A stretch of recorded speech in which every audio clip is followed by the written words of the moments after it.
las cámaras, por favor.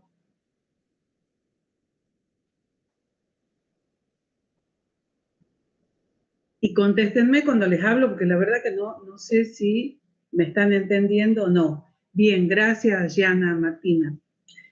Bien, entonces, les cuento, está todo subido en el campus, las condiciones de regularidad, ¿sí? Entonces, es estrictamente, porque después han salido a preguntar cosas que nada que ver con lo que se ha puesto. Como es materia anual, la regularidad se obtiene con el 75% de todas las actividades que han hecho aprobadas. Pueden estar presentes, pero desaprobadas. Aprobadas. A saber, trabajos prácticos, las talleres, las integraciones, por ejemplo, que se hizo con la doctora Estela Pereira, son todas actividades obligatorias y que el 75% de esas actividades las tienen que tener aprobadas. Aparte de las actividades que ustedes han desarrollado, ustedes saben que son 2 parciales, ahora ya les digo la fecha del segundo parcial. Entonces tienen que tener el 75% de todas las actividades y uno de los parciales aprobados. Ahora, como ya me han preguntado varios compañeros, los que tienen aprobados el primer parcial tienen que rendir lo mismo, es obligatorio rendir el parcial. El segundo parcial, que en la semana del 27 al 31 de octubre. Es el segundo parcial. De los 2 que rinden, tienen que tener aprobado 1. Quienes desaprueban los 2 parciales están automáticamente libres, chicos. Por eso es muy importante los temas que estamos viendo ahora en el segundo cuatrimestre. Rápidamente les cuento. Esta semana del 29 y la semana del 6, que es la próxima, van a ver en los trabajos prácticos farmaconocividad 1. Que ya les voy a decir los temas. Farmaconocividad 1. La semana del 13 al 17, para que vayan anotando, es farmaconocividad 2, que se va a hacer los talleres de farmacovigilancia. Eso no lo van a hacer como trabajo práctico con su jefe, sino que estoy esperando que ver si voy a tener los anfiteatros. Entonces vamos a dividirlos en los 2 anfiteatros abajo.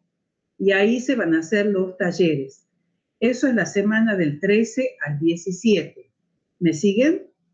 Y luego tienen la semana del 20 al 24, es la cuarta integración con laboratorio. Viene haciendo la doctora Pereira, del 20 al 24. Fíjense porque hay varios que tienen ausente en otras de las integraciones, o sea, de las 4 integraciones tienen que tener 3, ¿de acuerdo? Y la semana del 27 al 31, el parcial. La semana siguiente, que ya sería la primera semana de noviembre, va a ser la recuperación de los parciales. ¿Está claro esto? Esas son las condiciones de regularidad, Ahora les quiero contar, ya lo mismo le van a contar de nuevo sus jefes, y ahí se terminan de sacar las dudas para que yo pueda comenzar con la clase, si no, no va a haber tiempo. ¿Cómo va a ser el examen final, chicos? El examen final ya el 14 de octubre en la primera mesa.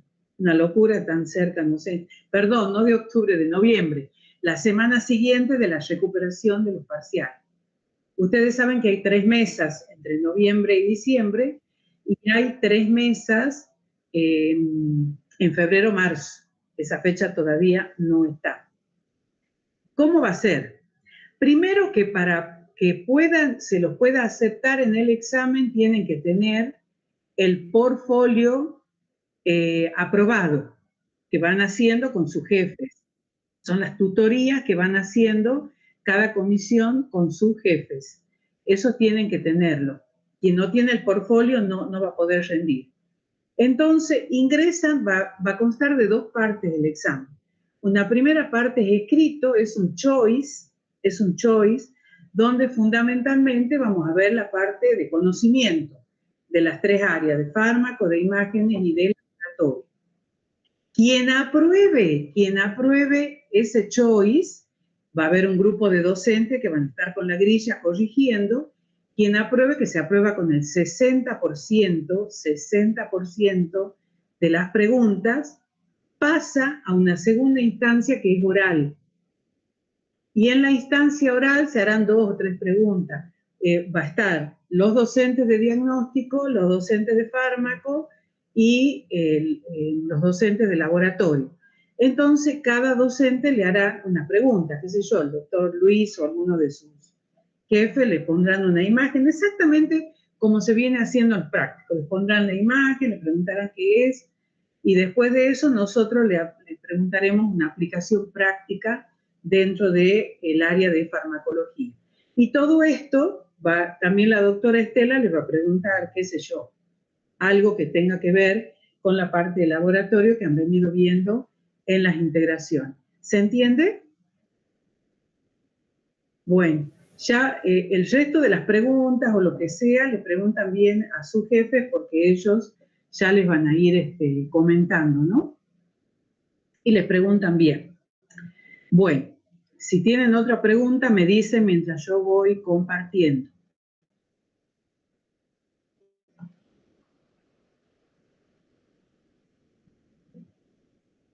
¿Se ve, chicos, ahí?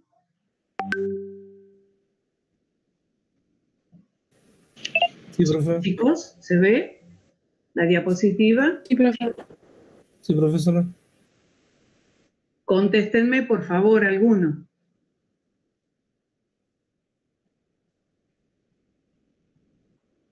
¿Se ve o no se ve la diapositiva?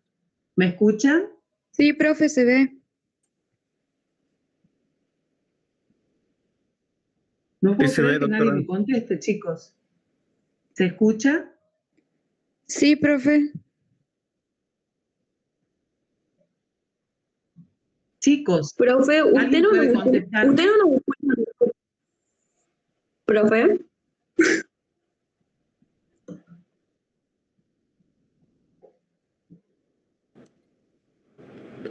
Profe, creo que usted no nos escucha a Chicos, nosotros. nadie me contesta. La verdad que no sé si me escuchan, no me escuchan. Les preguntaba si se ve la diapo o no. Profe, ¿escucha ahí? Recién se veía la diapositiva para volver a ponerla. Pero abran el micrófono para contestarme. Si ustedes no abren, yo no los puedo escuchar.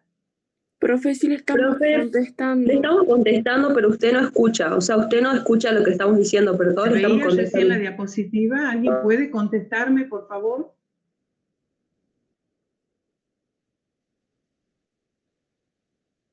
No sé por qué parece que sí están hablando y soy yo la que no escucho.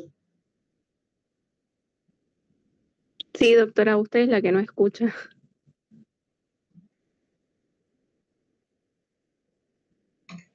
¿Pero ustedes me escuchan a mí?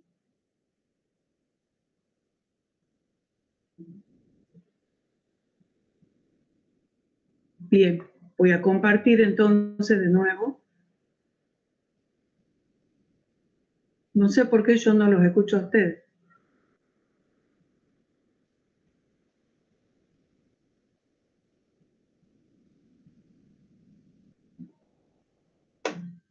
Bien, el tema que comenzamos hoy es un tema muy... Voy a poner a diapo a ver si...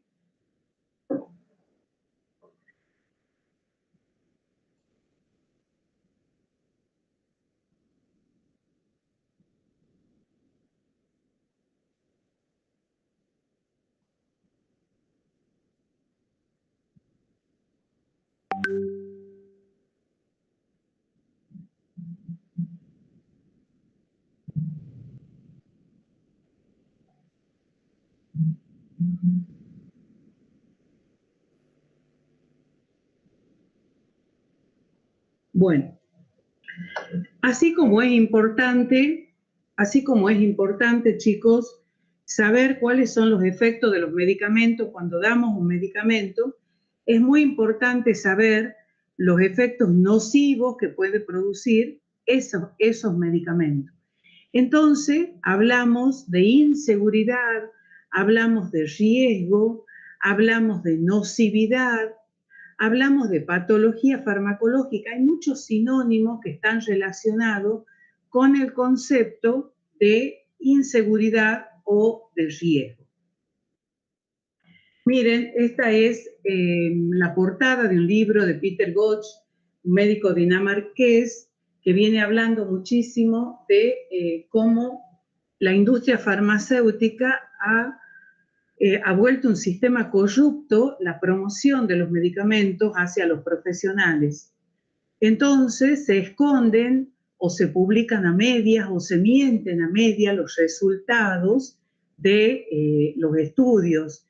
Y eso lleva a que se utilicen medicamentos que no se conocen exactamente los resultados como han sido en el momento de investigación, o aparte de que no se conocen los resultados, no se conocen los resultados verdaderos, o las publicaciones son mitad verdad y mitad ocultamiento de datos. O sea, eso es lo que yo le llamo mentira medias, que hace que puede llevar a la aparición de uno o muchos efectos adversos en los pacientes. No sé si, bueno, ojalá que me escuchen porque yo a ustedes no los escucho. Fíjense lo que yo les decía recién en relación al tema de si no son sinónimos. Hablar de farmaconocividad es lo mismo que hablar de riesgo, es lo mismo que hablar de inseguridad. O sea, ¿de qué hablamos cuando hablamos de farmaconocividad, de riesgo o de inseguridad? Fíjense el concepto, son conceptos de la Organización Mundial de la Salud. Hablamos de farmaconocividad, donde mostramos y estudiamos todos los efectos negativos, sean condicionales u obligados, producidos por los medicamentos. Todos los efectos negativos están dentro del gran capítulo de la farmaconocividad. ¿Por qué decimos condicionales u obligados? Obligado es cuando casi siempre, por no decir siempre, que nosotros administramos un fármaco determinado, sabemos que va a aparecer uno o más efectos adversos. Por ejemplo, cuando administramos un antineoplásico, sabemos que ese paciente va a tener efectos adversos. Por eso hablamos de efectos adversos obligados. Cuando decimos condicionales, a ver, yo doy una aspirina y yo sé que la aspirina puede producir hemorragia digestiva. No es que a todos los pacientes les va a producir, va a depender no solamente de las características del fármaco, sino de las características del paciente. Entonces, y de un montón de otros factores más que ya lo vamos a ver. Por eso hablamos de efectos condicionales. Condicionales, es decir, que pueden o no aparecer. Ya vamos a ver de qué depende eso. Y aparece este otro concepto que es el de farmacoepidemiología, que es el estudio de todos los efectos de los medicamentos, pero en poblaciones. Tanto efectos positivos como efectos negativos. Y esto es importante para saber si tal o cual medicamento puede servir para el tratamiento de una enfermedad determinada, porque una cosa es tratar a un paciente y otra cosa es ver qué pasa con ese medicamento en una población determinada. Entonces, esos efectos de los medicamentos en poblaciones se refiere a la farmacoepidemiología. Entonces podemos preguntarnos por qué se producen las RAM. Eso también son sinónimos. Reacción adversa medicamentosa o efecto adverso, reacción adversa medicamentosa o efecto adverso, patología farmacológica o riesgo o inseguridad son todos sinónimos. Estamos hablando de lo mismo, estamos hablando de efectos nocivos que pueden producir los medicamentos. Entonces, si nos preguntamos por qué se producen esas reacciones adversas, lo primero es decir por un uso irracional de los medicamentos, cuando se los utiliza mal. Si, siguiendo el ejemplo que daba recién, si yo tengo un paciente que tiene una úlcera péptica o una úlcera duodenal y yo le doy fármacos tipo aspirina, tengo grandísimas posibilidades que ese paciente haga una hemorragia digestiva. Entonces, estoy haciendo un uso irracional, en ese caso, de la aspirina. Por errores humanos, porque no he indicado la dosis como corresponde, o le he indicado mal, o le he escrito mal, o no le he escrito y el paciente, que no tiene por qué saber todo esto, entendió mal, es decir, hay muchos errores humanos, la letra del médico que no se entiende. Esto afortunadamente con la receta electrónica ya, digamos, se va subsanando en algo. Pero son errores humanos, o sea que son evitables. Entonces, decimos que las causas, o porque hay un diagnóstico erróneo, o porque estoy haciendo un uso erróneo o equivocado del medicamento, o porque hay un proceso de automedicación. La automedicación es un proceso gravísimo que lleva a que el propio paciente decide adquirir el medicamento sin el consejo profesional. Y como yo les decía recién, el paciente no tiene por qué saber qué patología tiene o qué puede producir un medicamento. Entonces, ahí está el riesgo. O por incumplimiento del tratamiento. Ustedes saben que hay enfermedades infecciosas que requieren un tratamiento de, qué sé yo, meses, a veces años, otras de días, otras con una sola dosis. Depende, entonces, pero hay que hacer el tratamiento como corresponde. Si yo tengo un hipertenso y le hago la receta de un medicamento antihipertensivo, pero no le digo que no lo tiene que suspender y que lo tiene que tomar en forma permanente, y si lo suspende de golpe, el paciente puede hacer un pico hipertensivo mayor que el que tenía antes de comenzar el tratamiento. Miren la importancia. Interacciones que ya han venido hablando en los prácticos, cinéticas, dinámicas, farmacéuticas, la polifarmacia, es decir, cuanto más medicamentos usamos, mayores posibilidades de efectos adversos hay, y factores individuales, como ya vamos a ver algunos de ellos. Fíjense qué es lo que dice la OMS para hablar de la importancia de un uso seguro de medicamentos, las perspectivas futuras. Y la OMS dice que el futuro de la seguridad de los medicamentos depende de la capacidad de los países para crear sistemas locales de vigilancia.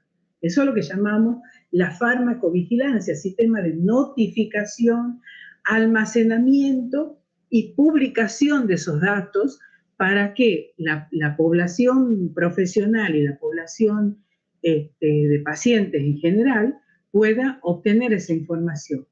Con la finalidad de salvaguardar la seguridad de los pacientes, es importante que las señales se conviertan rápidamente en decisiones políticas a nivel nacional. Miren la importancia, eso lo he copiado tal cual de las resoluciones de la OMS que ustedes tienen que conocer. La OMS pretende fortalecer su labor de asistencia técnica para obtener una mayor armonía mundial, porque siempre la Organización Mundial de la Salud y la OPS han tratado de fomentar políticas relacionadas con el uso adecuado, racional o razonado de los medicamentos en todos los países del mundo, porque esa es la idea.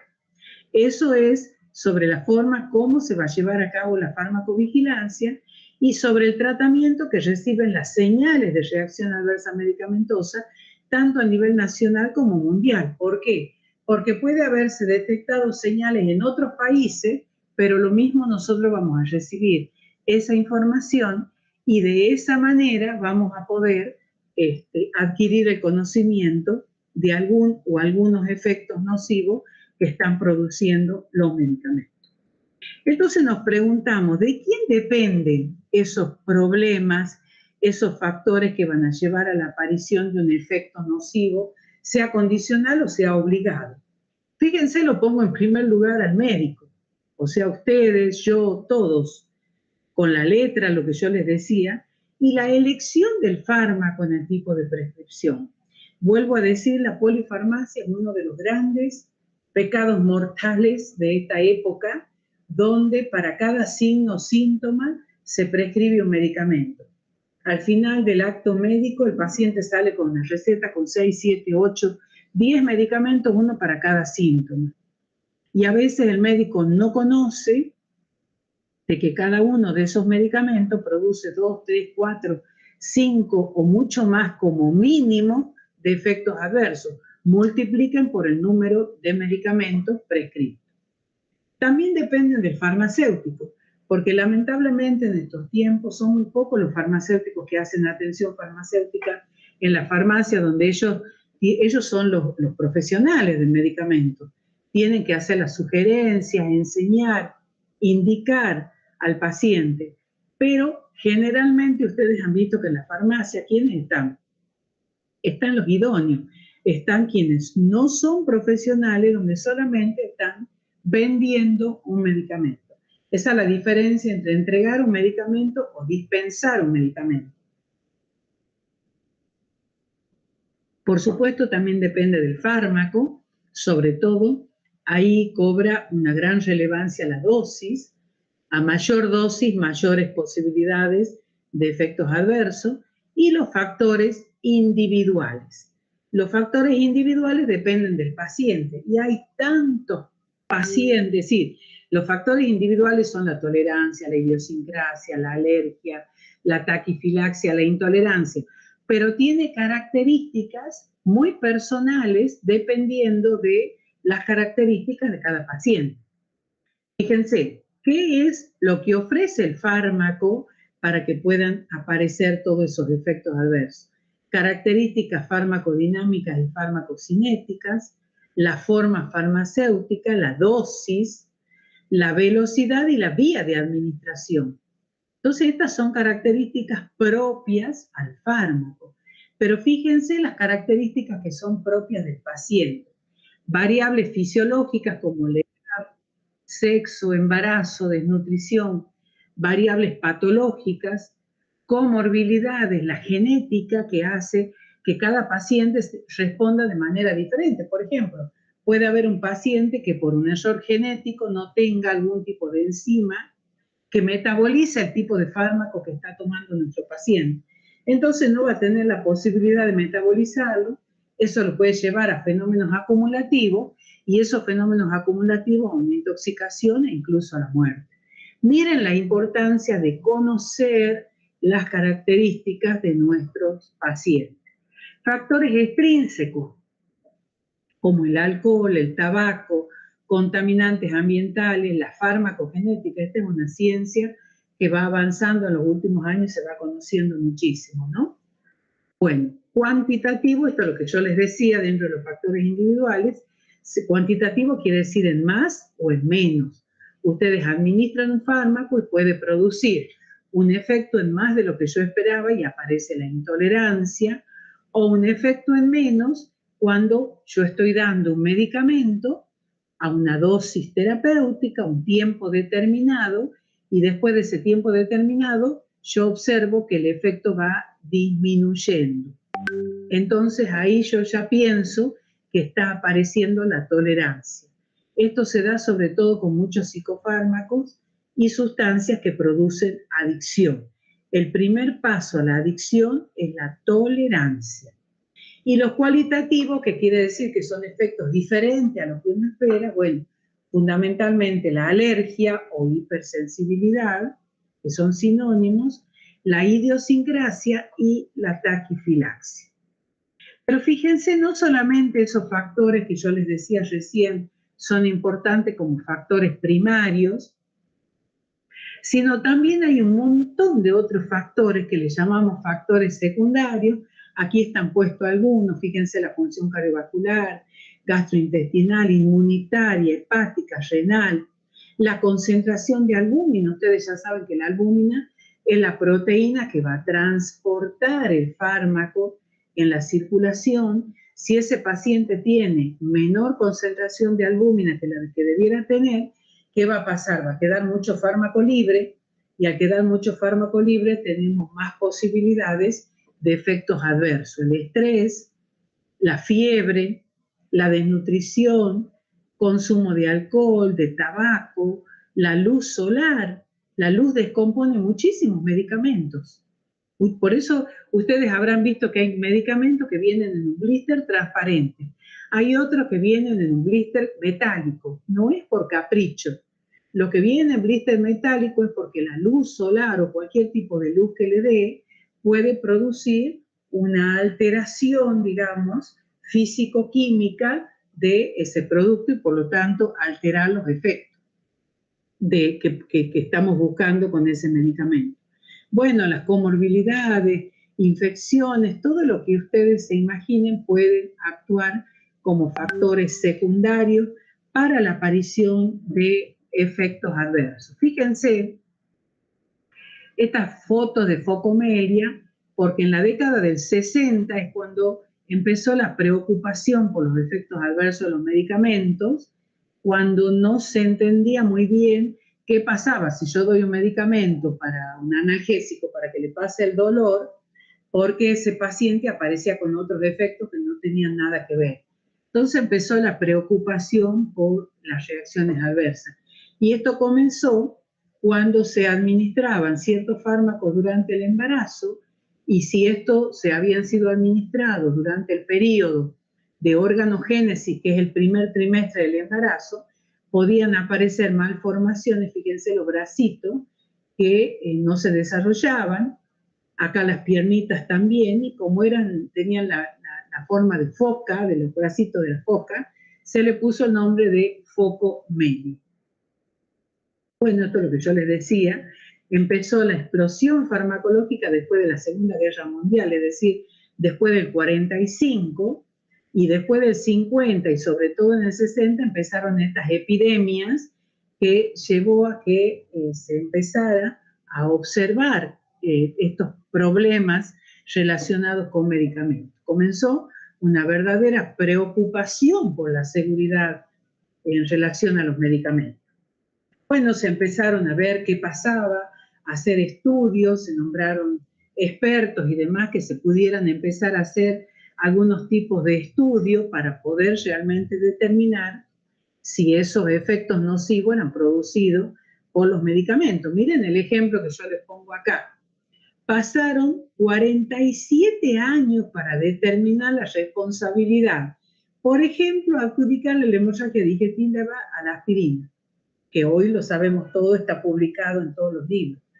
En la depresión de la médula ósea, como también la midopirina, también puede producir, o sea, no es algo que yo voy a ir, quiero determinar cómo se produce y aparece. Hay que hacer estos estudios que tienen que ver con la farmacoepidemiología. Y esto ya lo han visto ustedes en la primera clase que yo ya les he contado, nada más que estas son clasificaciones de Laporte y Tognoni, y esta me parece más accesible, más fácil todavía, donde los ponemos, los clasificamos a los medicamentos en valor elevado, relativo, dudoso, nulo o inaceptable. Elevado son aquellos medicamentos que realmente en el proceso de investigación farmacológica han demostrado eficacia terapéutica. Decimos, el enalapril tiene eficacia terapéutica, la amoxicilina tiene eficacia terapéutica, la dipirona tiene eficacia terapéutica. Es decir, son muchísimos los medicamentos que han demostrado eficacia terapéutica y a eso se les da un valor terapéutico llamado elevado. Luego aparece lo que se llama el valor relativo. ¿Qué es el valor relativo? Cuando a un fármaco, un medicamento que tiene un valor terapéutico elevado, decíamos que ha demostrado eficacia, se le agrega uno que no ha demostrado eficacia. Que no ha demostrado, por eso se habla de valor dudoso o nulo. Acá tenemos el tercer grupo.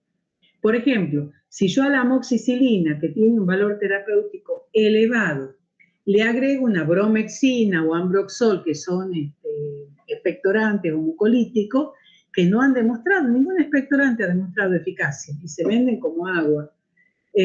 Yo le estoy quitando valor terapéutico a este valor elevado. Fíjense ustedes por el hecho de asociar. Y vienen en la misma forma farmacéutica, en forma comercial. Por ejemplo, amoxicilina más bromexina, amoxicilina más cualquier otro tipo de mucolítico o expectorante. Entonces ya no podemos hablar, por más que esté la amoxicilina presente, de un valor terapéutico elevado. Ya hablamos de un valor terapéutico relativo.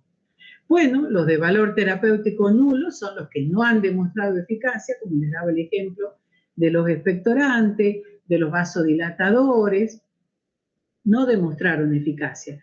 Y tenemos un cuarto ítem que se los clasifica como valor inaceptable. En general son combinaciones, generalmente a dosis fija, que aumentan el riesgo en todos los casos. Fíjense ustedes, chicos, todos esos complejos polivitamínicos que tienen 80, 90, 100, más principios activos. Ustedes imagínense si cada principio activo aporta un mínimo de 2 o 3 efectos adversos, multipliquen por la cantidad de principios activos que tienen, por ejemplo, ese tipo de combinaciones.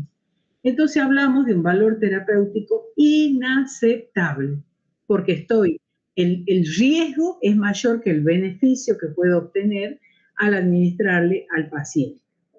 Entonces decimos que los medicamentos que tienen un valor terapéutico relativo o dudoso o nulo o inaceptable, que se los usa como sintomático, el paciente le duele el dedo, le doy para el dolor. Está asténico, le doy un polivitamínico para que levante su nivel de energía, etcétera, etcétera. Y combinaciones a dosis fijas totalmente irracionables producen la aparición de numerosas reacciones adversas. Entonces siempre, esta es la conclusión de este tema, siempre se debe realizar, analizar, mejor dicho, no realizar, analizar la relación beneficio-riesgo por todo concepto cuando vamos a administrar algo al paciente. Es decir, preguntarse si el beneficio o el riesgo, ¿qué es lo que va a ser mayor si yo administro esa cantidad de principios activos al paciente? Fíjense lo que produjeron todas esas asociaciones, incluso los de valor relativo, los de valor dudoso nulo, convulsiones tónico-clónicas, distimia, insomnio, hipersomnia, hipotermia, hepatotoxicidad, hemorragias digestivas. ¿Qué ejemplo tenemos de eso? Antiinflamatorios con miorelajantes, antiinflamatorios con expectorantes, que era el ejemplo que les daba recién, psicofármacos con antieméticos. Son asociaciones que vienen y lamentablemente son muy vendidas, son muy prescriptas, ¿no?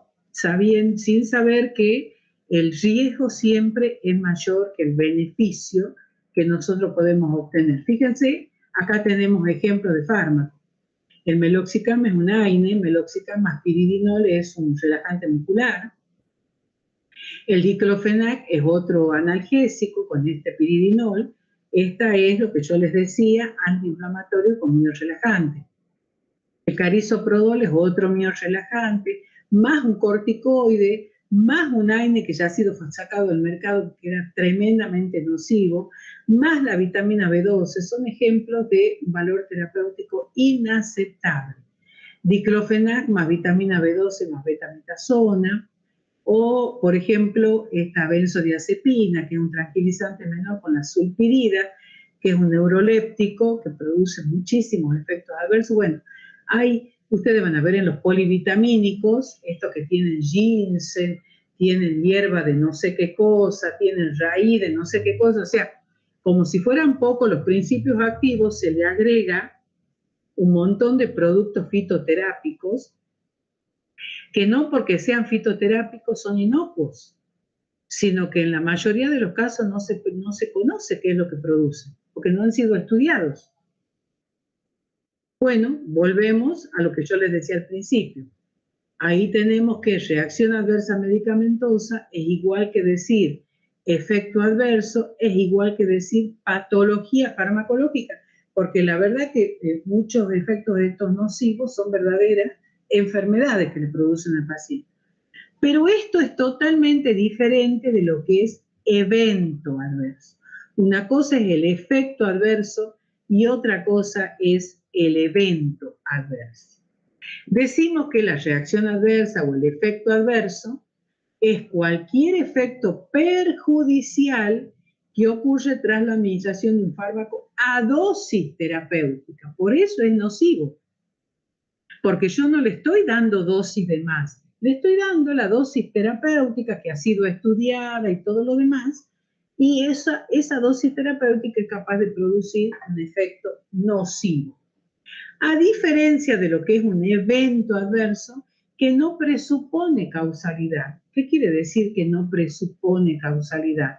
Que no está lo suficientemente estudiado para adjudicar una relación causa-efecto entre el fármaco, el medicamento que ha tomado el paciente, y la aparición de ese efecto nocivo.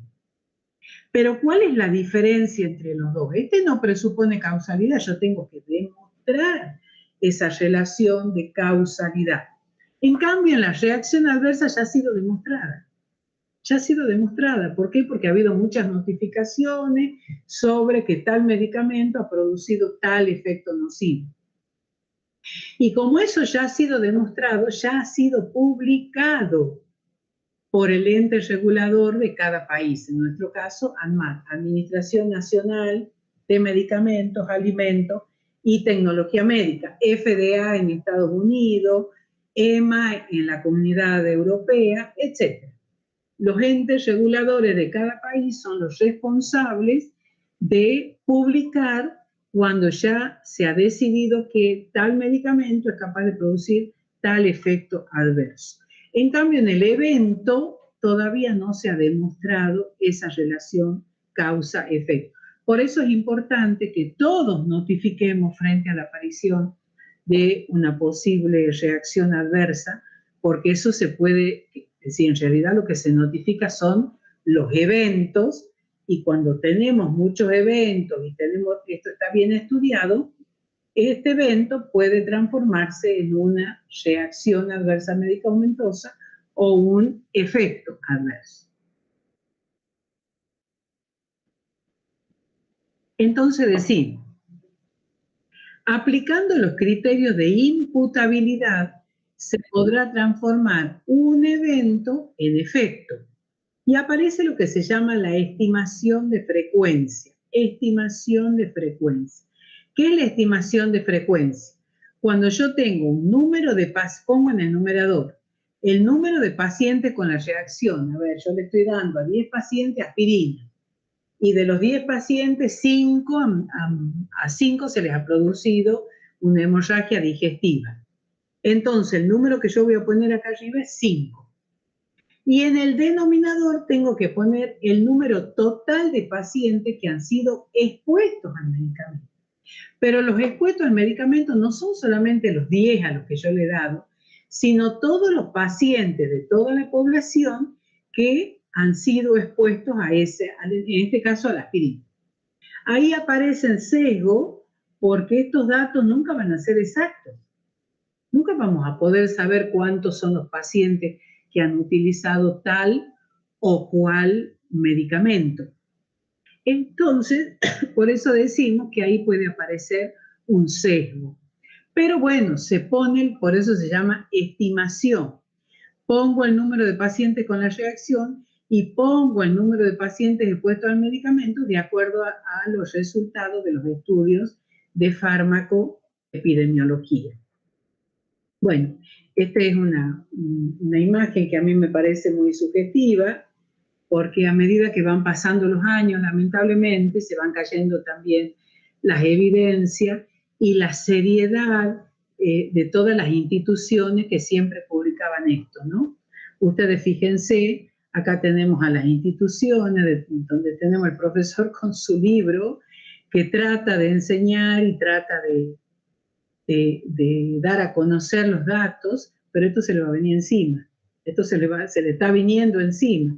Miren otras instituciones cómo les importa la notificación, miren quién está siempre de pie, no sé, dentro de todo, pese a las grietas y todo, no se cae, ¿no? Bueno, para pensar solamente la imagen. Bueno, acá tienen más reacciones adversas. Fíjense, este eritema tóxico de causa desconocido en un bebé. Esto es totalmente rojo, es como una erupción que tiene en toda la carita, el cuello y parte del tórax. Y esto también, esto ya es en el tórax, por ampicilina, que es un antibiótico de prescripción diaria, ¿no? No estamos hablando de medicamentos raros, ni mucho menos. Fíjense este exantema en la palma de las manos, que es notable, por un antibiótico que se llama cotrimoxazol, que lo conocen como Bactrim. O sea, estoy mostrando cosas sumamente frecuentes y comunes. Esto también puede ser producido por Bactrim, es decir, por cotrimoxazol, o por barbitúricos, o por otros antiepilépticos u otros analgésicos como la fenilbutazona, por ejemplo.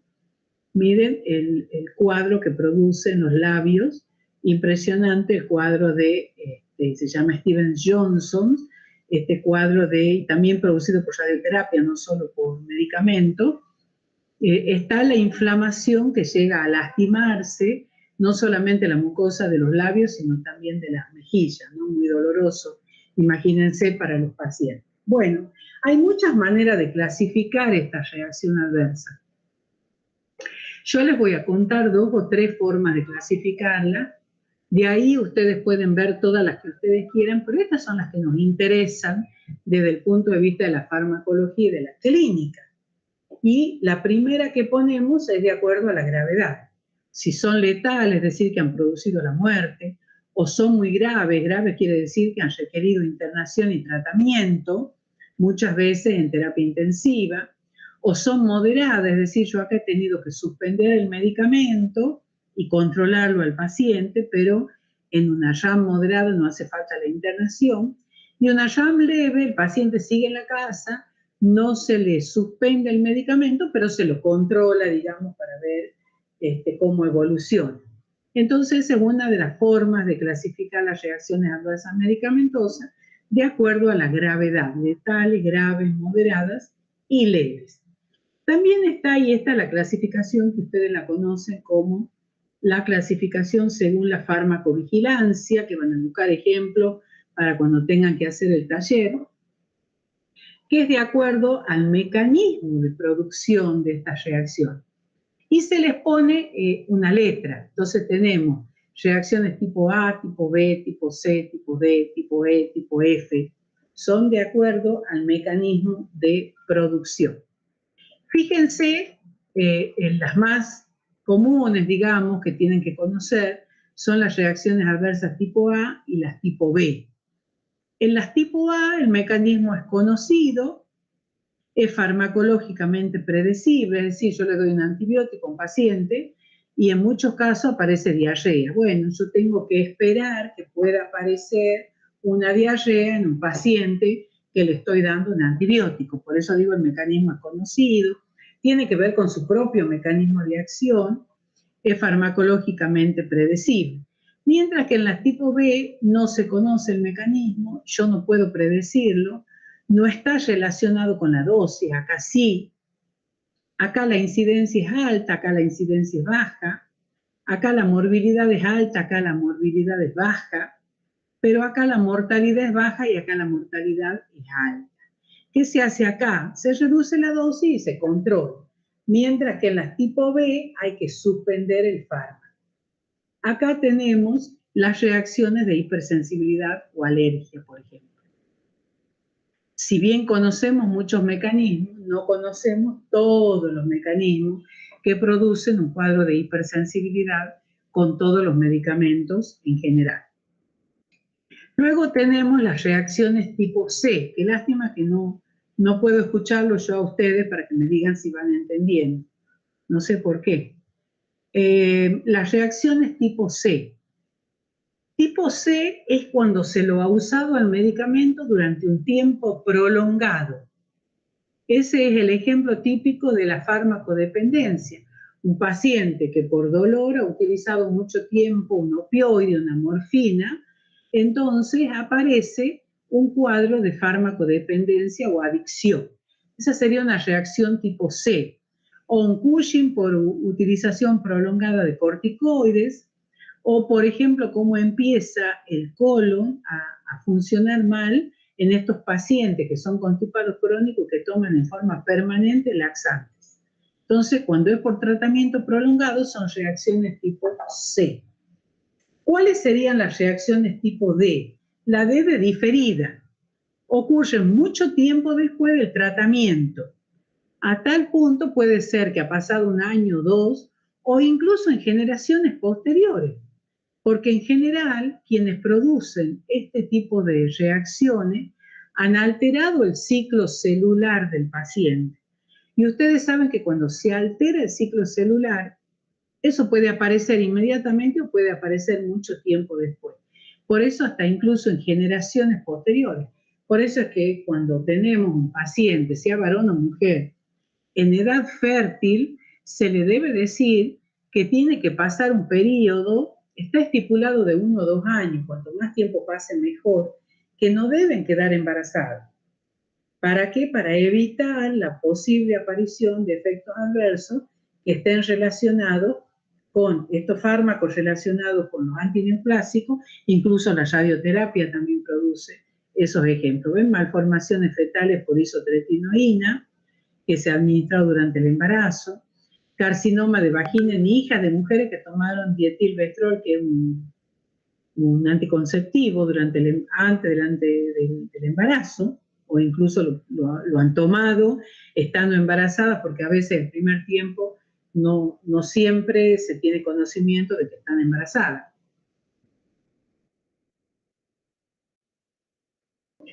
La tipo E es por interrupción en la toma de un fármaco en forma brusca, en forma súbita. Por ejemplo, un paciente que está utilizando un antihipertensivo llamado clonidina, que no le ha explicado el médico que no lo tiene que dejar en forma brusca ni nada por el estilo, lo interrumpe en forma brusca y ese paciente que tenía antes de empezar el tratamiento, 180, 120 milímetros de mercurio de presión, al dejar de tomar en forma súbita el medicamento, puede irse a valores mayores de 200 milímetros de mercurio de máxima y mayores de 120 milímetros de mercurio de mínima, ¿no?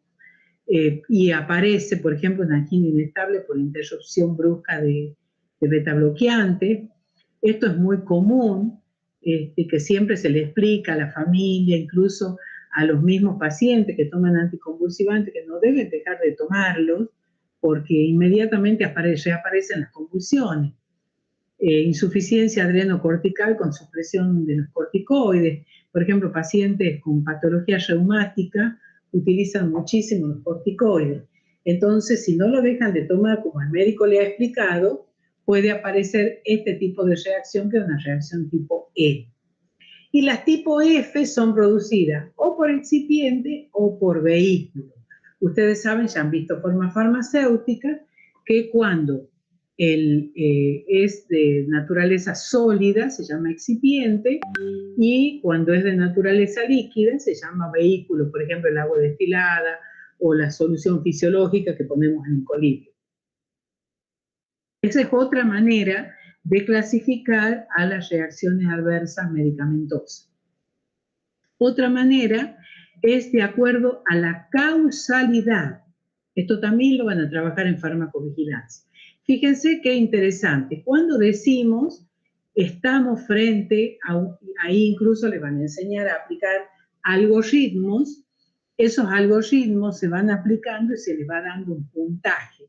Y de acuerdo al puntaje se dice si es una reacción adversa o no es una reacción adversa. Cuando decimos que es una reacción adversa definida, fíjense, ustedes le dan un medicamento al paciente. El paciente viene y le dice, doctor, doctora, de que estoy tomando el medicamento que usted me ha dado, estoy con cefalea, digo cualquier cosa.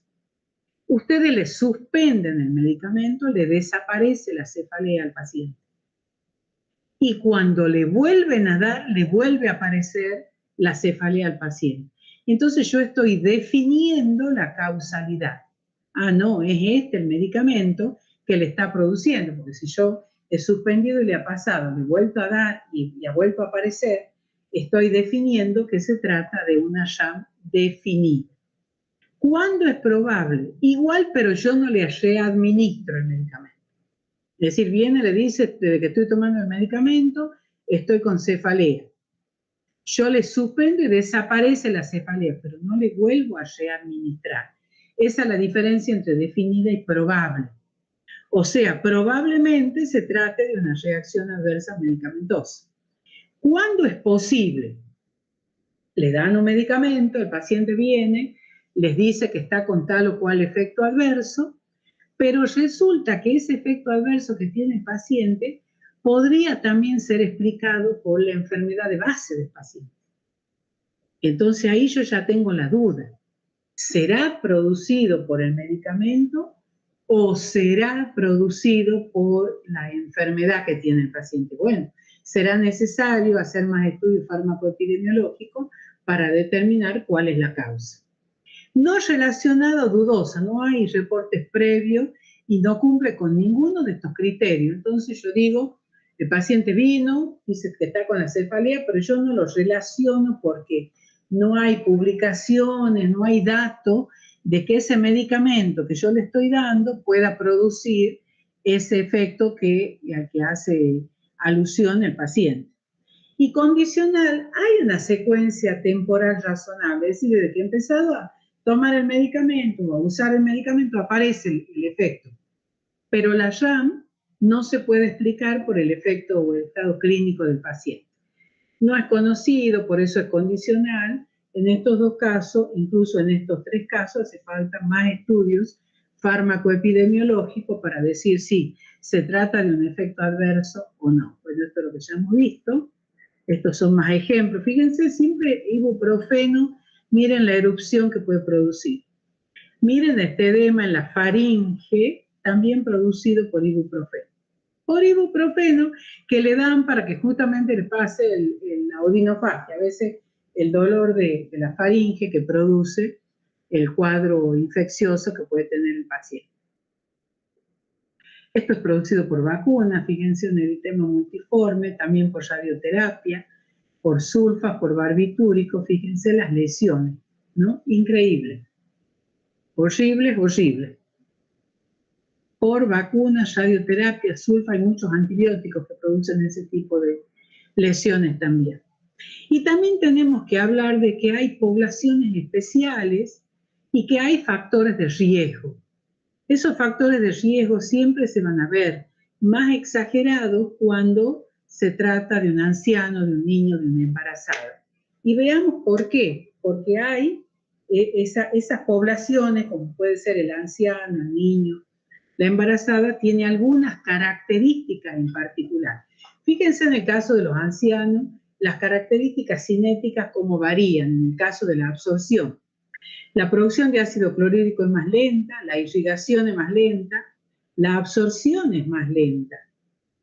La distribución varía, el volumen de distribución tremendamente. Recuerden que en el anciano está disminuida la masa muscular, está disminuido el agua del organismo, pero está aumentada todo lo que es el líquido extracelular y todo lo que es la parte lipídica, digamos, de ese paciente. Esto lleva a que ese fármaco que ha tenido absorción más lenta, irrigación más lenta, con todas estas características distributivas, empieza a almacenarse en el organismo. O sea, va a estar más tiempo del que debiera en el organismo. Eso quiere decir que si está más tiempo, está aumentando su vida media. Y al aumentar su vida media, está aumentando la duración de la acción. Ojo con estos datos porque son muy importantes. También ese anciano tiene menor nivel, esto es fisiológico, esto ocurre fisiológicamente en el paciente anciano, tiene menos proteína y la fracción libre está aumentada. ¿Por qué? Porque acuérdense que cómo se distribuye el fármaco unido a la albúmina. Si tiene menos albúmina, y bueno, voy a tener, y yo le estoy dando una dosis terapéutica, no es que le estoy dando una dosis mayor, pero al tener menos proteína aumenta la fracción libre. Entonces eso también puede llevar a esto, aumento en la duración de la acción y aumento en la vida media. Miren, el metabolismo tiene todo disminuido y la excreción también. Entonces, al tener todas esas modificaciones cinéticas, va a llevar a que este va a ser un paciente de alto riesgo. Entonces ustedes me preguntarán, y bueno, pero yo le tengo que dar tal o cual medicamento. Sí, pero ahí, dependiendo, aparte lo van a estudiar al paciente. No solamente van a tener estos datos por su estado de envejecimiento, sino que van a hacerle los análisis correspondientes para ver cuánto es esa disminución de proteínas, cuánto es disminución de la gamma globulina, cuánto es el volumen de distribución. Pueden sacar muchísimos datos. Entonces, ¿qué va a pasar con este paciente? Y bueno, a lo mejor, por más que yo le estaba dando una dosis terapéutica, tendré que disminuir la dosis o tendré que aumentar el intervalo interdosis. Fíjense ustedes, para evitar ese fenómeno de acumulación. Miren lo que pasa, vámonos al otro extremo de la vida con el recién nacido. Justamente porque es un recién nacido, tiene todos sus sistemas enzimáticos totalmente deficitarios. Recién está sintetizando toda su enzima, todo su sistema de citocromo P450, que es donde se biotransforman más del 98% de los fármacos. Tiene la barrera hematoencefálica, está más permeable porque recién alrededor del año termina de desarrollarse. Lo mismo el desarrollo renal, alrededor del año terminan de desarrollarse, por lo tanto es totalmente inmaduro. Y filtra, por eso la filtración es solo el 30% de lo que es el valor de la filtración de un adulto normal.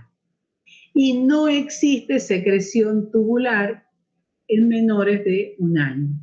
Entonces no es solamente recién nacido ahí que acaba de nacer, sino hasta que tiene 1 año aproximadamente va a tener en forma deficitaria un montón de sistemas que va a llevar a que se pueda intoxicar si yo no he tenido en cuenta este problema.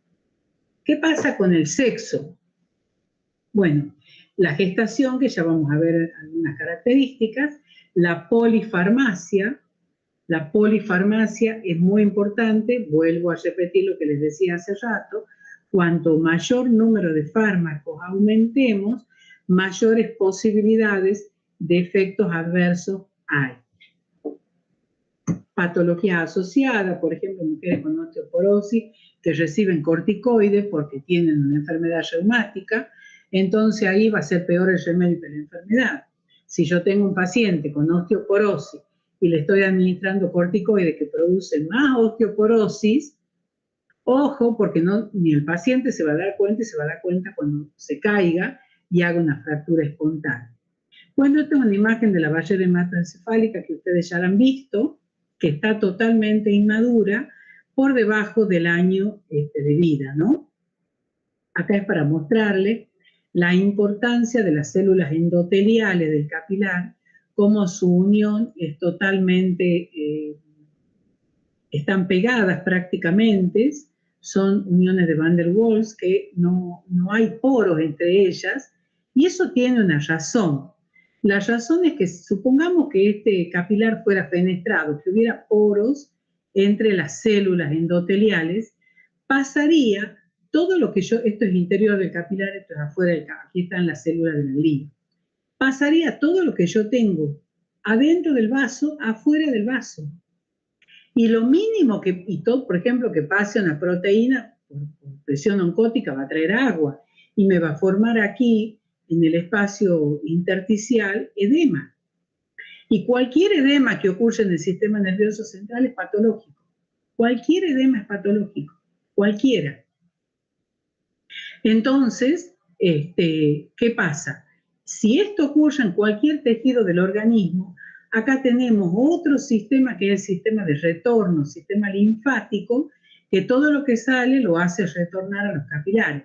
Pero en el sistema nervioso no tenemos eso. Por eso es la razón de que este endotelio sea continuo. No puede ser fenestrado porque por mínimo que sea ese edema en el sistema nervioso, se va a transformar en patología. Bueno, esto es lo mismo. Fíjense qué pasa con la barrera placentaria. Está formada por parte de la madre, parte del bebé, estructuras que van separando la sangre materna de la fetal, y al principio, sobre todo, no puede ser atravesada por grandes moléculas, pero sí por algunos anticuerpos. Y ojo, porque hay, por ejemplo, virus que sí son capaces de atravesar esta barrera, que es por ejemplo, como ejemplo, el virus del HIV y el virus de la viruela. Eso hace que hay que tener muchísimo cuidado con lo que pueden significar estos pacientes que puedan ser portadores de estos virus, porque pueden atravesar la barrera placentaria. Bueno, esto ustedes ya lo han visto también, cómo se clasifica el grado de daño de teratogenicidad Es una clasificación que da la FDA de acuerdo a si están en categoría A, B, C, D o E, de acuerdo al daño que pueden producir los fármacos. Solamente pueden, después ustedes leanlo bien, esto está en todos los libros, la categorización de fármacos para el embarazo, solamente pueden administrarse en el embarazo los que están en categoría A y en categoría B. A y B. Bueno, este es un esquema que me parece muy didáctico, donde acá tenemos el comienzo de la gestación y acá ya el nacimiento del bebé, donde ustedes tienen un periodo, un primer periodo que es de 15 días, más o menos 2 semanas, que es el periodo de blastogénesis, que se llama el periodo del todo o nada. ¿Qué quiere decir esto? Que si administramos un fármaco durante esos primeros 15 días de gestación, que vuelvo a repetir, en general, la mujer no sabe que está embarazada en la mayoría de los casos esos 15 primeros días. Entonces puede haber estado en contacto con algún fármaco. Del todo nada quiere decir que o le produjo el aborto o no le produjo nada. ¿Por qué? Porque estas células que tenemos en este periodo son pluripotenciales. Y al ser pluripotenciales puede ser que se hayan eliminado una o dos, un grupo, pueden ser reemplazadas por el resto de las células. Entonces, si la mayoría de las células se han eliminado, se va a producir el aborto, mientras que si no es así, las que se hayan dañado pueden ser reemplazadas por el resto. Por eso decimos periodo de todo o nada. Luego viene el periodo de organogénesis, que en general es el primer trimestre del embarazo. Y organogénesis es el periodo donde se están desarrollando todos los órganos. Entonces, lógico pensar, fíjense, todo esto que es lila, son los órganos o sistemas que se están desarrollando. Es lógico pensar que si yo administro fármaco en cualquiera de estos periodos, puedo producir un daño. ¿Qué daño voy a producir? Bueno, depende de lo que se está formando. Si yo he dado en la 5ª semana, puedo producir un daño cardíaco, o en la malformación de miembro, o puede ser en la estructura ósea. Bueno, depende qué es lo que se está formando, digamos. Sería el altamente sensible, este periodo que aparece en lila. Y luego tenemos el periodo de la histogénesis, que es cuando ya empieza a crecer, ya no es embrión, ya es un feto, donde va adquiriendo peso y se van desarrollando las funciones. Ustedes observen cómo desde la semana 16 hasta la 38 termina de desarrollarse el sistema nervioso central, los ojos, los dientes, genitales, orejas. Bueno, ¿por qué les digo esto? Porque no quiere decir que si un fármaco actúa en estas últimas semanas del embarazo no sea dañino. Va a producir otro tipo de daño. Y fíjense, los que son, por ejemplo, que producen adicción, por ejemplo, un paciente que recibe un derivado opioide 1, 2, 3 semanas antes del parto, ese niño puede nacer con una depresión del sistema nervioso central. O sea que el daño que se produce es bastante importante. Bueno, y hablar un poquito, aunque sea, de lo que son los factores individuales. Esto está muy bien en todos los libros, lo van a poder ver. Entonces, solamente les voy a decir 2 palabras para no cansarlos, que cuando hablamos de hipersensibilidad, vuelvo a repetir, es sinónimo de alergia. Hablar de hipersensibilidad es hablar de alergia. ¿Y qué decimos, de qué hablamos cuando hablamos de alergia? Es importante porque siempre que se les pregunta en el examen el concepto de alergia, siempre dicen alguna parte, pero no explica todo lo que es el fenómeno de la alergia. Es una alteración cualitativa, nociva, dosis independiente, porque en un paciente alérgico no necesitan demasiada dosis para que aparezca la reacción. Con una dosis mínima es suficiente, que reconoce un mecanismo inmunológico y que aparece luego de un periodo de latencia, o sea, con el primer contacto con el alergeno, que en este caso son los fármacos, no aparece la reacción. ¿Por qué? Porque necesita un periodo de latencia para formar los anticuerpos que ya van a estar formados, y ante el segundo contacto, ya ahí se va a producir una reacción antígeno-anticuerpo y le va a aparecer la enfermedad al paciente. Esto tiene que quedar claro. De los cuatro tipos de reacciones que siempre se habla, las tres primeras son anticuerpo dependiente y la reacción tipo 4 es celular dependiente. Entonces, por eso les digo que cuando uno les pregunta qué alergia, no me digan es una reacción antígeno-anticuerpo, porque eso es una verdad a medias. Eso ocurre en los tres primeros tipos de alergia, pero no en la cuarta. Y cuando ustedes dan una definición, tiene que ser una definición que abarque todo el concepto. Miren ese dato que es importante. El 60% de las reacciones cutáneas son de carácter alérgico. La alergia solo puede presentarse si hubo una sensibilización previa, esto es lo que yo les digo, el primer contacto. Y los fármacos se comportan como antígenos incompletos. Estas son las tres características importantes que tienen que tener en cuenta. Porque acá nos interesa la alergia a fármacos. Entonces, ¿qué pasa? El antígeno tiene que tener dos características: especificidad y inmunogenicidad. Especificidad es decir, poder unirse con la molécula como la llave en la cerradura. Inmunogenicidad quiere decir que pueda tener la capacidad de desencadenar una reacción. Entonces, para que haya una inmunogenicidad, en este caso la molécula que se comporta antigénicamente, tiene que tener un peso molecular determinado. Los fármacos no lo tienen. Entonces no tienen inmunogenicidad, sí tienen especificidad. Por eso deben unirse a alguna estructura del organismo, generalmente una célula, para que les dé el peso suficiente, se complete la función de antígeno y ahí sí ya pueden actuar como un antígeno completo. Miren la cantidad de patologías que son producidas por medicamentos cuando aparecen cuadros de hipersensibilidad: fiebre, fatiga, asma, artritis, mialgia, artralgia, ginecomastia, aumento de peso, alteraciones sexuales, parkinsonismo, bueno, hepatopatía, nefropatía, y para hacer dulce la cantidad de enfermedades que son de origen alérgico. Fíjense ustedes. La respuesta inmune. La respuesta inmune puede ser una respuesta inmune fisiológica, lo que llamamos normal, frente al huésped, y cuando hay una autoinmunidad correcta, el organismo está en condiciones de defenderse de esa sustancia que quiere agredirlo, cualquiera sea el antígeno.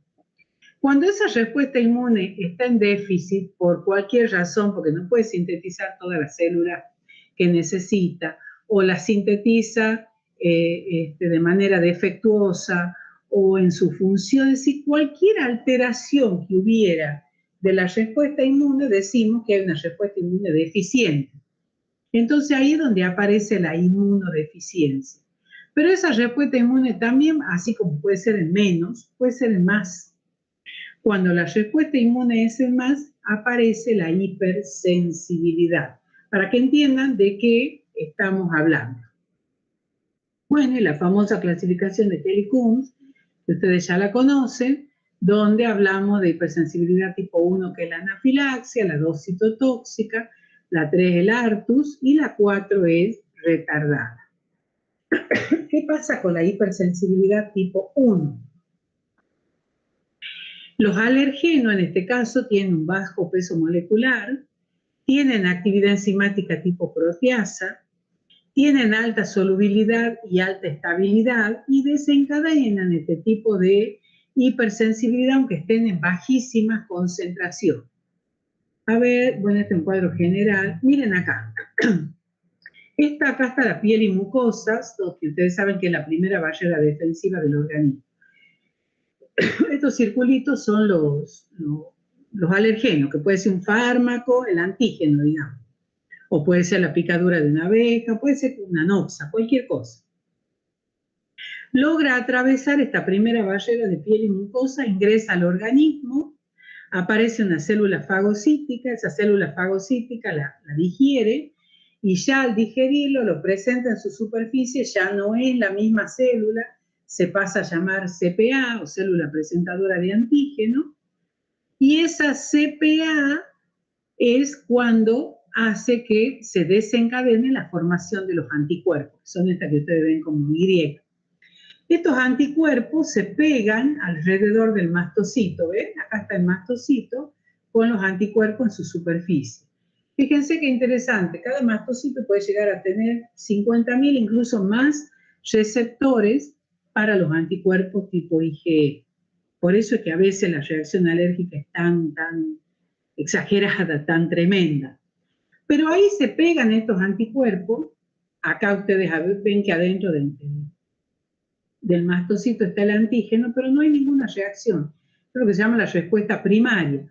¿Cuál es el objetivo de la respuesta primaria? Ya los tiene listos a los anticuerpos, que son la policía, que están listos para cuando entre por segunda vez el antígeno. Entra por segunda vez el antígeno y se ubica, fíjense, entre dos moléculas de IgE, que es el anticuerpo que se encuentra en el proceso de anafilaxia. ¿Por qué se llama puenteo? Porque hace un puente entre dos moléculas. ¿Ven? Ahí está el puntito rojo. Cuando se produce ese puenteo, se producen muchísimas modificaciones en el interior de la célula y eso lleva a una degranulación, fíjense acá, ya que son como puntitos azules, de sustancias que son las que van a producir el fenómeno alérgico. Histamina, bradiquinina, citoquina, las que se les ocurra, son liberadas. Y una vez que son liberadas van fundamentalmente a dos territorios. Uno es el territorio vascular, va a los capilares, aumenta la permeabilidad de los capilares y al aumentar la permeabilidad de los capilares que produce edema, porque sale líquido al intersticio y se va a producir edema en el capilar de la zona donde sea, puede ser en el ojo, puede ser en el brazo, pero si esto es en la glotis ya es grave. ¿Ve? Y el otro territorio es en el músculo liso. ¿Qué hace en el músculo liso? Produce una constricción del músculo liso. Que si es de los bronquios, va a haber una broncoconstricción. Y si yo tengo un edema en la glotis y tengo una broncoconstricción, ese paciente está entrando en shock anafiláctico o anafilaxia generalizada, como se le llama también. Porque la anafilaxia puede ser localizada o puede ser generalizada. Bueno, esto lo van a ver ustedes, esto es lo mismo, para ver cómo se degranula y se liberan estas sustancias que van a ir a esos territorios donde hay músculo liso y donde hay endotelio para producir un aumento de la permeabilidad y producir el edema. Bueno, consecuencia, la anafilaxia sistémica, donde aparece el shock anafiláctico, o también localizada cuando, por ejemplo, la urticaria, los ha picado el mosquito y se le hace una tremenda roncha, es una anafilaxia localizada. También puede aparecer como asma, bueno, depende a dónde esté localizada. La tipo 2, disculpen que vaya ya un poco rápido, a las 7 tengo que dar clase de posgrado. En la hipersensibilidad tipo 2 ya no interviene la IgE, ya interviene la IgG y la IgM. ¿Por qué la IgG y la IgM? Porque son los tipos de anticuerpos que pueden activar el complemento. Porque aquí, ¿quién produce el daño aquí? La liberación, ¿dónde estaba el dibujito? Acá. ¿Quién produce el daño en la célula? Estas sustancias que se eliminan de la célula. En el caso de la alergia tipo 2, no. Quien produce el daño va a ser la activación del complemento. Bueno, aquí está el antígeno que se tuvo que unir a una célula para que le dé el peso molecular y activa lo que son los linfocitos colaboradores, se produce la activación de los anticuerpos que tienen que ver con esto, como por ejemplo la IgG y la IgM. En otro momento, si quieren, les explico cómo se hace, pero quien produce el daño aquí es la activación del complemento. ¿Qué pasa en la hipersensibilidad tipo 3? También actúan la IgG y la IgM porque también se activan el complemento, que es quien va a producir el daño, pero fíjense el tipo de patología que pueden producir. Si el proceso es local, hablamos de una reacción de Artus. Mientras que si es sistémica, hablamos de un lupus eritematoso sistémico con nefritis, artritis, vasculitis, una enfermedad del suero, artritis reumatoidea, glomerulonefritis postestreptocócica, etcétera, etcétera. Ya hablamos de enfermedades graves, severas, crónicas, que ya con tratamientos muy complejos y con graves complicaciones para el paciente. ¿Qué es lo que ha ocurrido acá?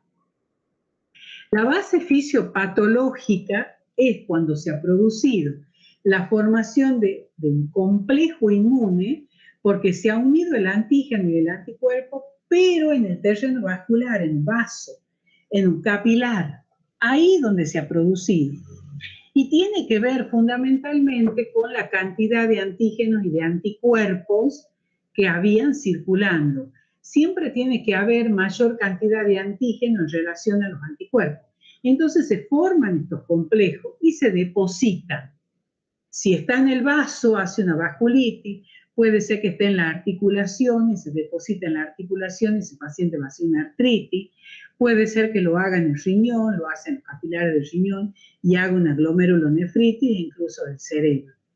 Esto lleva a cuando se han depositado los complejos en estos lugares, que se produzca la activación del complemento y eso lleva a la destrucción o alteración de ciertos órganos con las enfermedades estas que yo les digo. Bueno, esto lo pueden ver.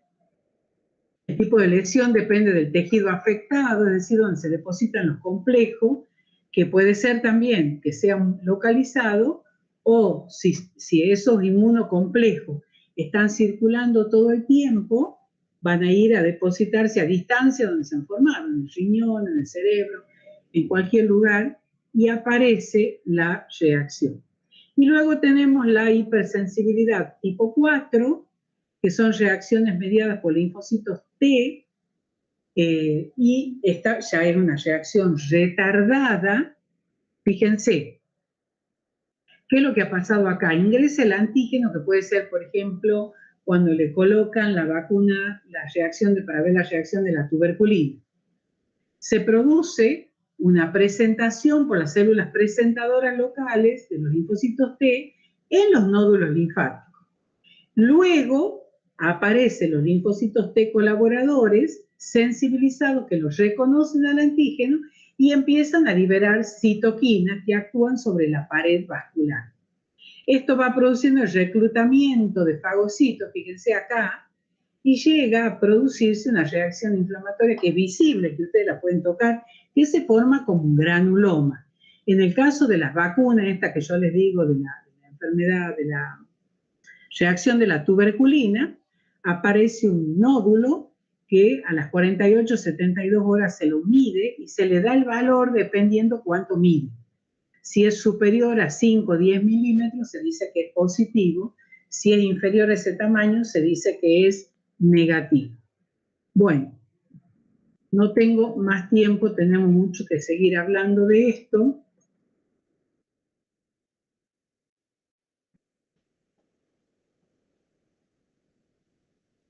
Veo que se han ido muchos,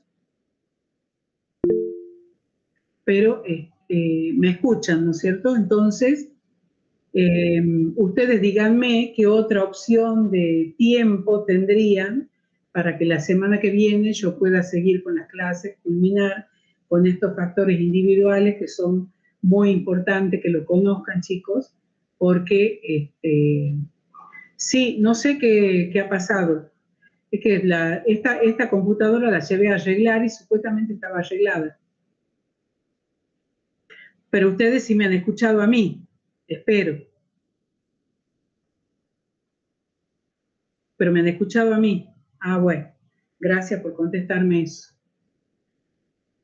Bueno, entonces lo que yo necesito que pueden mandarme a mi mail institucional opciones de horarios para clases si quieren, no es obligatorio ni mucho menos, solamente quiero irlos ayudando con los temas, porque cuando menos pensemos ya vamos a estar con fecha del examen final. Así que avísenme para que de acuerdo a eso podamos hacer 1, 2 o 3 clases hasta que a ustedes les sirva. Así que avísenme. No sé si me pueden escribir en el chat también si tienen opciones de horarios, porque no les conozco bien los horarios, por eso trato de optar por la tarde, que se supone que más allá de las 4, 4 y media, ustedes ya están desocupados. Lunes a las 20. Lo que pasa que el lunes 29 estoy con examen del plan 88 y tengo casi 100 alumnos. Así que la vez pasada hemos salido como a las 11 de la noche. Así que este lunes va a ser imposible. El otro lunes sí puede ser. Este lunes 29 no. ¿No tienen otra alternativa de horario? Si no, dejaríamos para el otro lunes, que sería, no sé si 6 de octubre a las 8. Y ahí sí podemos hacer, llegar a 2 horas, descansando un ratito en el medio, para poder terminar todos estos temas que son muy importantes, ¿no? Bueno, les deseo un buen fin de semana, un beso grande, espero que les haya servido todos estos datos que son introducción a la farmaconocividad, así ya empezamos a hablar de farmacovigilancia y demás.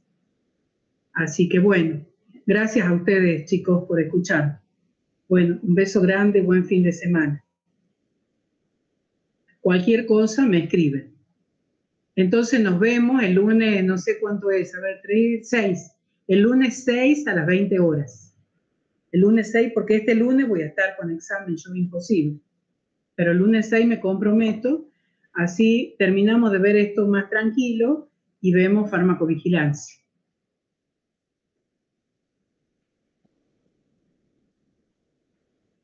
No que yo sepa no hay mesa.